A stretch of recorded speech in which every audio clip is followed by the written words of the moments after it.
तुम एसपीडीएफ को जरा देखो तो, ठीक, ये क्या होता है 1s 2s 2p 3s 3p 4s 3d, ठीक है, ये सीक्वेंस होता है। आगे भी लिख सकते हैं लेकिन आगे की जरूरत नहीं। तो हमारे पास कितना इलेक्ट्रॉन है, हमारे पास है 19 इलेक्ट्रॉन।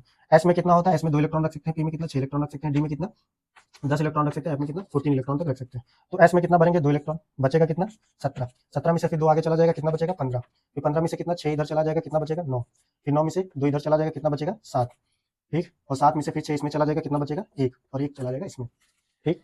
अब देखो ये है पहली शेल, ठीक है, ये जो लिखा होता है 1, ये है पहली शेल, ये है दूसरी शेल, ये 2 नंबर वाली, ये है तीसरी शेल, ठीक, और ये चौथी शेल। अब इसको जब तुम पढ़ते हो तो इसमें क्या होता है कि 4s सेल जो है वो 3D के पहले आ जाती है। ये एसपीडीएफ क्या होता है इसके लिए तो थोड़ा पढ़ना पड़ेगा कि एस ब्लॉक क्या होता है, पी ब्लॉक क्या होता है, डी ब्लॉक क्या होता है, और अगर थोड़ा बहुत पढ़ रखा है तो काम हो जाएगा, ठीक। कि हमने इलेक्ट्रॉनिक विन्यास लिखा हुआ, ये 4s पहले क्यों आ गया बाद में क्यों नहीं आया है, तो आंसर है इसकी एनर्जी क्या है, लो है। हमको कैसे पता एनर्जी लो है, तुमको कैसे पता होगा एनर्जी लो है, तो ये घर से नहीं लिखा गया है, ये क्या एक्सपेरिमेंटल बेस है। एक्सपेरिमेंट करके देखा गया है कि जो 4s की एनर्जी होती है वो लो होती है, ठीक है, 3D से। फिर 3D के बाद क्या आएगा 4p आ जाएगा, ठीक है, और ऐसा सीक्वेंस चलता रहेगा। वो तुम लोग एक ट्रायंगल भी बना करके हम लोग करते हैं। तो यहाँ से अगर देखोगे तो पता चलेगा कि पहली वाली शेल के पास केवल 2 इलेक्ट्रॉन है, दूसरी वाली शेल के पास 2 और 6 8 इलेक्ट्रॉन है, तीसरी वाली शेल के पास 2 6 8 इलेक्ट्रॉन है, और चौथी वाली शेल के पास 1 इलेक्ट्रॉन है।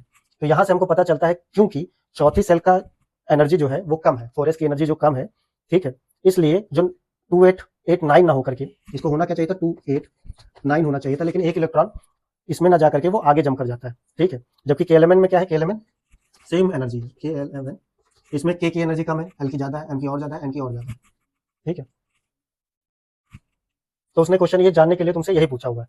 अब दोनों में डिफरेंस क्या है, उसने आंसर किस में लिख रखा है, के एलिमेंट में, ठीक है, ये भी देखना, ये कौन सा है, के एल एम एन में है, लेकिन तुमको एक्सप्लेनेशन किस में मिला है, एसपीडीएफ से मिला है। ऐसा क्यों है, ये देखो बहुत ओल्ड थ्योरी है, ठीक है, ये 1913 की थ्योरी है, 1913 की बोर्स मॉडल जो तुम लोग पढ़ते हो वो वहां की थ्योरी है।